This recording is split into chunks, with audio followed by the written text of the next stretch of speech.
શૈક્ષણિક સંસ્થા નથી મળતી અને હવે આ સરકાર હાલે છે એટલા માટે જ હું છું મારા સમાજના યુવાનોને નોકરી મળે છે એટલા માટે જ હું છું કે મારા વિસ્તારમાં ખેડૂતોના બધા પ્રશ્નો છે એના માટે કરીને હું જોઉં છું એવો એક પણ માણસ કોંગ્રેસમાંથી ગયો હોય ને એવી જાહેરાત કરી હોય એવા એક પણ વિડીયો તમને જોવા નહીં મળે કે એક પણ ટીવી ચેનલમાં સમાચાર જાણવા તમને નહીં મળે. રાઈટ. જે થાય શા માટે થાય છે?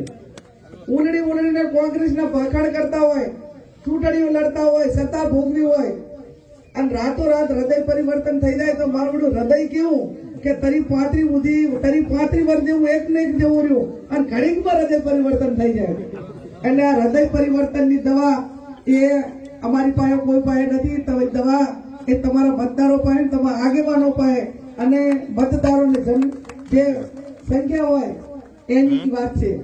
ત્યારે બાપુ મારે 28 વર્ષ રાજકારણમાંથી આપણે શિવાભાઈ સાહેબ કહેતા હતા કે તાલુકા પંચાયતના પ્રમુખમાં 10 વર્ષ, જિલ્લા પંચાયતમાં 5 વર્ષ, 10 વર્ષ, ધારાસભ્યમાં આ તમે બધા જવાબદાર ધોળે તરી બેઠા.